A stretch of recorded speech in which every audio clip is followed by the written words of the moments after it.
being peace. Peace isn't something that you ultimately receive when you slow down the pace of your life. Peace is what you're capable of being and bringing to every encounter and event in the waking moments of your life. Most of us are waging a nonstop internal mental skirmish with everyone we encounter. Being peaceful is an inner attitude that you can enjoy when you've learned to silence your incessant inner dialogue. Being peaceful isn't dependent on what your surroundings look like. It seldom has anything to do with what the people around you think, say, or do. A noiseless environment isn't a requirement. St. Francis's famous prayer states it better than I can. Make me an instrument of thy peace. In other words, St. Francis wasn't asking God to provide him with peace. He was asking for guidance to be more like the peace he trusted was his source. Being peace is different from looking for peace. This principle isn't about merely choosing tranquil thoughts when you're feeling frayed and anxious. I suggest picturing a container deep within yourself out of which all of your thoughts flow. Inside of this container, at its very center, imagine a candle flame. You need to make a commitment that this flame in the center of the container, holding all of your thoughts, will never, ever even flicker, though the very worst may go before you. This is your container of peace, and only peaceful thoughts can fuel this burning candle. You don't need to change your thoughts as much as you need to learn to be an energy of peace lighting the way and attracting serene, harmonious thoughts and beings. In this way, you'll become a being of peace. Obviously, you take this inner receptacle with you wherever you go. When people attempt to put some kind of pressure on you, when you feel overwhelmed, or when situations arise that previously incited your distress or bellicosity, you can immediately turn to your inner candle flame of peace and see how to keep your light glowing. This is being the peace that you wish for yourself. This is offering a matching vibration to your desire to be a tranquil and amicable being rather than a person suffering from the disease of trying to make life go faster. You've already seen the results of that folly, and you notice the symptoms of stress in virtually everyone you meet. As a being of peace, you make a huge impact on those around you. It's almost impossible to be totally stressed out in the presence of someone who has opted to be peace. Peace is a higher and faster energy. When you're being peace, just your presence alone will often nullify the uneasiness and the tension in those around you. In fact, this state causes pheromones of measurable energy to emanate from you. They affect others who become more peaceful without even being aware of the transformation taking place. The secret of this principle for restoring balance to your life is be the peace and harmony you desire.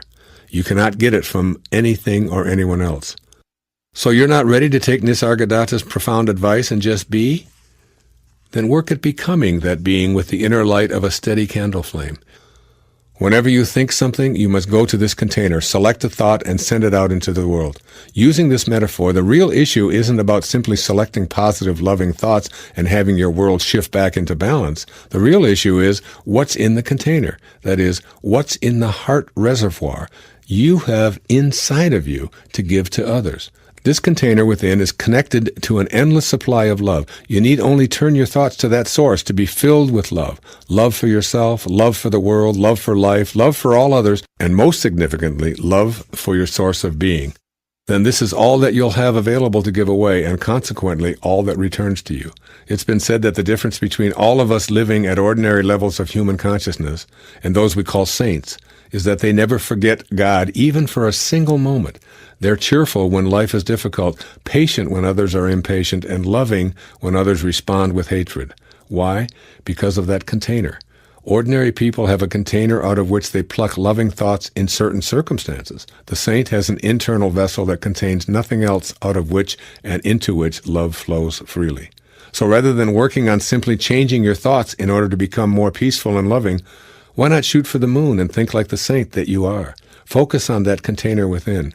When you continually say, Holy Spirit, guide me now, you'll see your container overflowing with so many loving thoughts that it's impossible for negativity in any form to alter the balance within.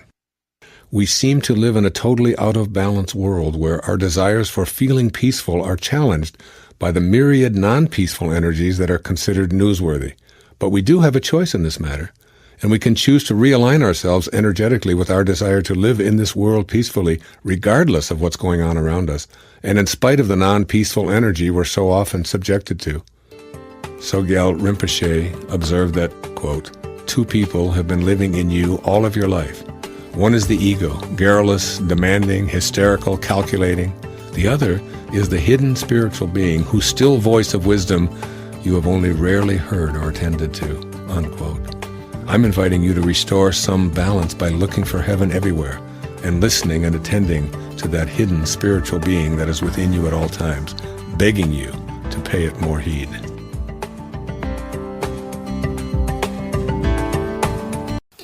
And this principle of contemplation is so intriguing to me.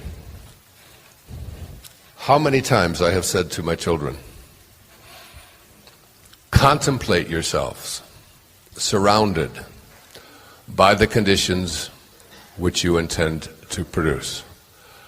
You get what you think about, whether you want it or not.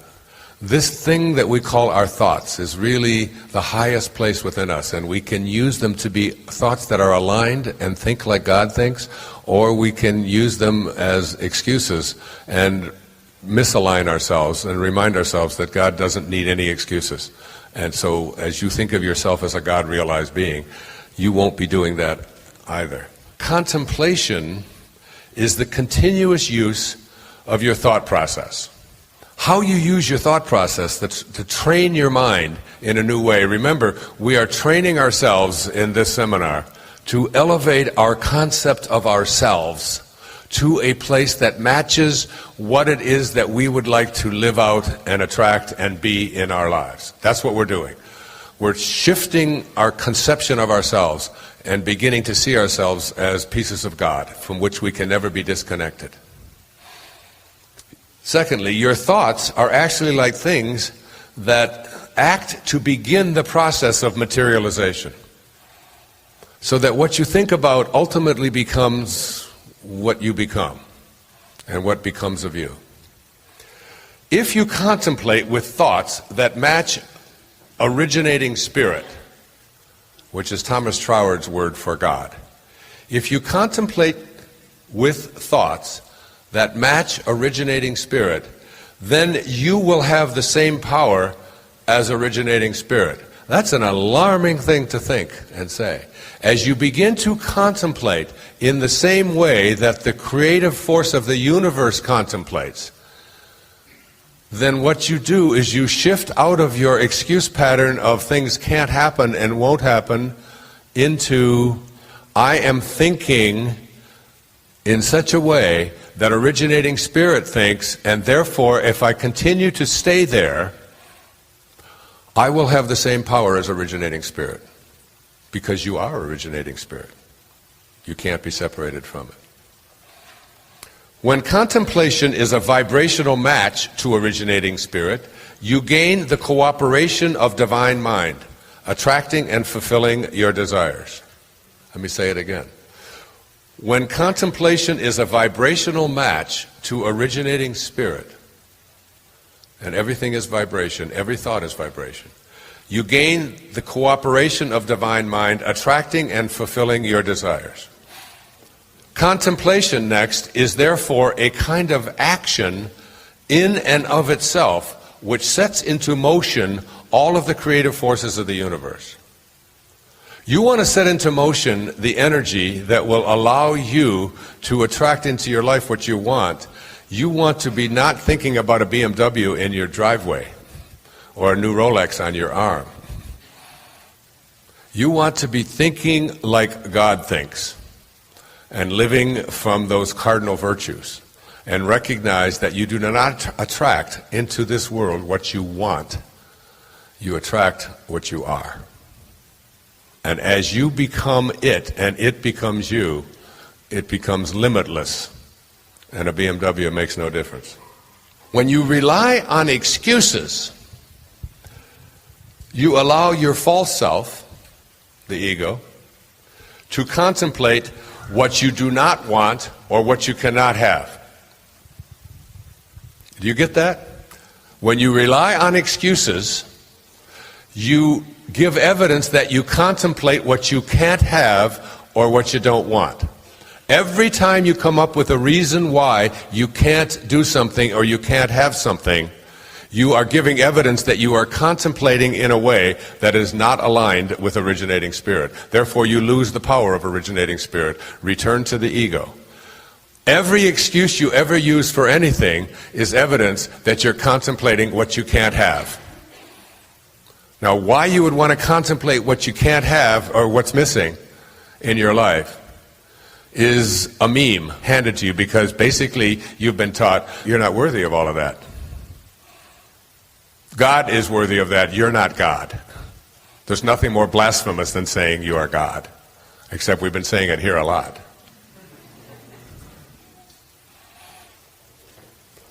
The presence of excuses in your life is evidence that you contemplate what you can't have or can't do, rather than the infinite possibilities that are inherent in your divine self. The manner of how and when it is desired shows up is something that you must not try to control. Manifesting is not about making demands of God in the universe. Manifesting is a cooperative venture in which your intention is aligned with divine intelligence. That intelligence is in all things and in you simultaneously. Demanding that God send your desire according to your timetable and design reinforces the incorrect idea of God as a separate energy. There's a power of infinite patience. This provocative line is from A Course in Miracles. Those who are certain of the outcome can afford to wait, and without anxiety. The notions of certainty and patience go together. When you trust and know that you are connected to that universal all-providing intelligence, then you simply place no time constraints on your manifestation. Your knowing and your infinite patience put you at ease. Your inner sense is that what you want to manifest is already here, and your inner attention is on the feeling of well-being that you are already blessed with what you seek. The inner bliss is a function of the power of your infinite patience. When you are certain about the outcome and unconcerned with the how and when, you have cultivated the power of infinite patience, and simultaneously you have detached yourself from the outcome. When this detachment takes place, you are able to go about your daily business of raising your children, doing your work or training, meditating and communing with God, and just patiently observing. Infinite patience is a sign of trust, and it calls upon infinite love to produce results in your life. When you let go of impatience, you are aligned with the God force, and the anxiety that tells you what is lacking and missing in your life is gone. You will know that God has been patient with you no matter how long it took you to come around, regardless of how far you may have wandered, and no matter how much you may have refused to listen. Infinite patience produces almost immediate results in your life. You become free when you relax your insistence to have it now. As an infinitely patient person, you know that you are already where you want to be, and there are no accidents, and that all that appears to be missing is nothing more than an illusion perpetrated by your ego. With this awareness, impatience leaves, and you stop looking for results of your manifesting meditation. Your patience allows you to remain in silent appreciation of all that is manifested in your life. This practice of patient detachment from outcome is a foreign concept to us. We have been taught that goals, success symbols, and the accumulation of merit badges are the ways to feel important. What follows is a guide for living with the seeming paradox of attempting to manifest something into your life and at the same time not being attached to when and how it shows up. So here's a step-by-step plan for putting patient detachment into your manifesting practice. First, understand the essence of what you desire. What you desire is not necessarily in the realm of things. If you want to manifest money, for example, notice if your attention is centered on the dollars or on the experience and feeling of financial security. The experience is the essence of your desire. By putting your attention on inner feelings, you shift from being gratified by externals. The essence of your desire is a feeling of well-being and joy and an alignment with the universal spirit. You may feel that you truly want to manifest more income and a promotion. Detach yourself from the in-the-world promotion and increase in pay. Put your manifesting energy on the essence. You're wanting to feel more secure and less stress. You will probably begin to see things arriving in your life that reduce your anxiety. They may seem to have very little to do with what you originally thought you wanted. And then secondly, banish doubt and enter into the realm of certainty. When you've removed doubt about your ability to manifest, it will be easy to detach yourself from the outcomes and all of the details. Your trust in yourself and in the divine energy of the universe is all you will need. Then third, leave your expectations and go about your business. Maintain your work and play regime with a new sense of peace originating in your inner knowing about what is manifesting for you. Remain completely detached from the inclination to measure and calculate what is and is not showing up for you. And then fourth, in this step-by-step plan, maintain privacy about your desires. Sharing your manifestation efforts decreases the energy and deflects the energy into the ego's need to gain approval. Then fifth, be aware of the cues that your desires are manifesting. Keep in mind that the way things will show up in your life is not necessarily related to what your rational brain expects. Things may begin popping up into your life that were never there before and which may surprise you as you notice them more and more frequently. These synchronistic events and happenings are the result of beginning to live in a heightened state of awareness. Pay close attention to the cues as they surface and gently tell yourself, it's working, I can see the results. And then sixth, act immediately on the cues that arrive by acknowledging them. When you acknowledge the early signs of arrival of what you wish to manifest, you are giving your inner energy a positive charge and recognizing the divine universal intelligence. This recognition is essential to the continuation of this manifesting process. And seventh, don't think of your manifestation as a special favor. To see manifestation as a favor is to begin the process of bargaining with God and believing in your separateness from all other living things. Your desires manifest because you are in perfect alignment with your source of creation and because you are not placing any limitations on what can come into your life. And then eighth, view any and all obstacles as lessons, not indications of failure. Keep in mind that you are practicing patience and detachment from outcome. Everything that shows up in your life is supposed to. This includes the falls in your life. They provide you with the energy to propel yourself to a higher state of awareness. And then ninth, release all judgment from your manifesting practice. This requires you to be willing to suspend your inclination to judge that which shows up in your life as right or wrong, good or bad, attractive or unattractive. Your judgments halt the flow of universal energy into your life and put you at odds with that divine power. Your ability to manifest depends in large part on your willingness to leave behind the collective judgments that make up the totality of human beliefs. Detaching from these beliefs is one of the greatest challenges of your life. You will probably experience a sense of loss and perhaps a feeling of loneliness as you make this step out of judgment. The reward is that you will begin to expand your own perceptions and accept what others believe are their perceptions. It can be difficult to finally just lighten up and understand that life is what happens while you're making other plans. This is it. Each and every instant of your life takes place in the present moment. Using your present moments to chase after future moments is an ego-based activity. When you are finally able to say that you have arrived, you will know what it feels like to be free. Your higher self does not want you to be lazy or without purpose, but to realize the power in knowing that you have arrived. When you know that this moment is your entire life, you are not focused on past or future moments, and you release the stress and tension that accompany the striving lifestyle. With that release, you become more productive and peaceful than you were when you looked behind or ahead of yourself and did not allow your mind to rest in the still center of the present moment. Being fully in the now means that you will experience heaven on earth because you are completely absorbed in the soul of the holy instant.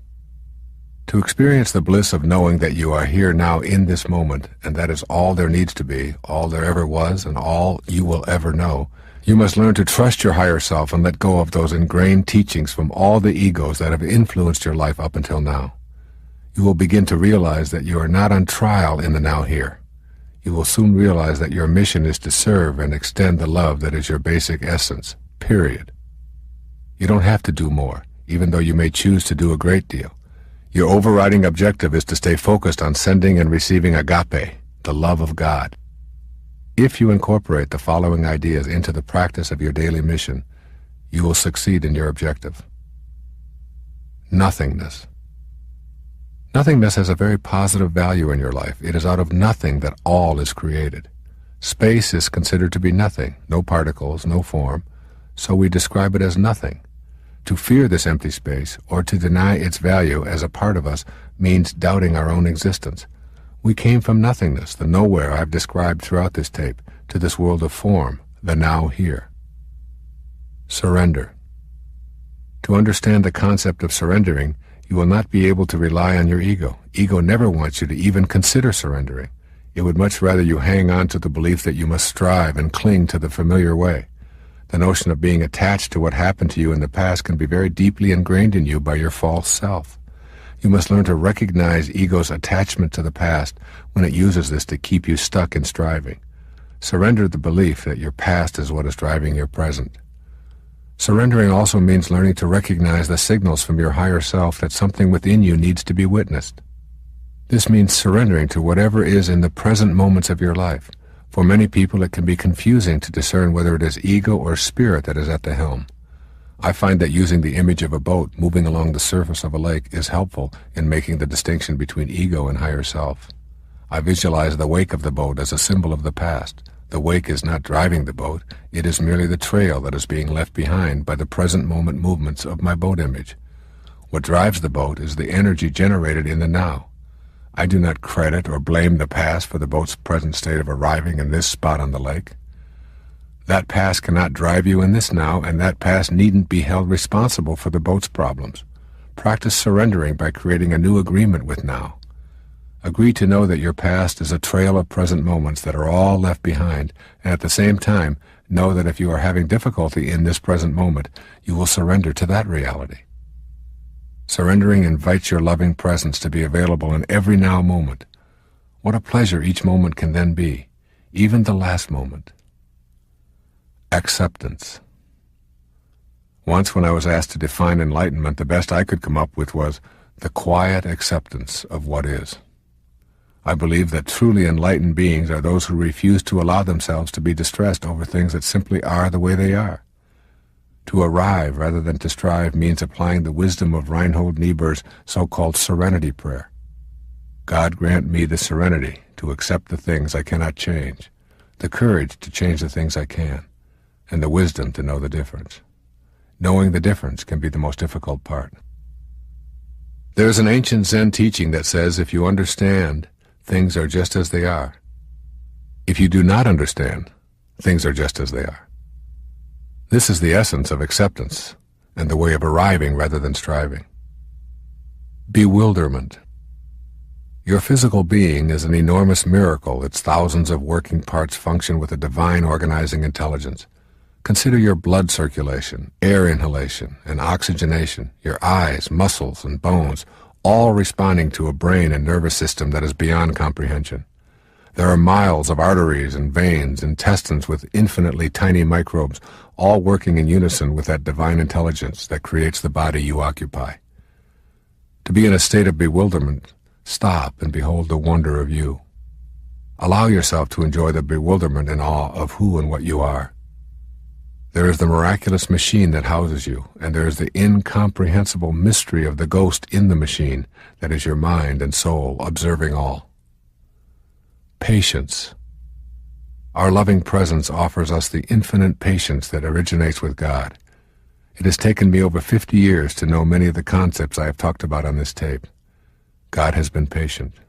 I have done things in my life that today make me shudder in contempt, yet God somehow stuck it out with me, patiently seeing the potential for something grander.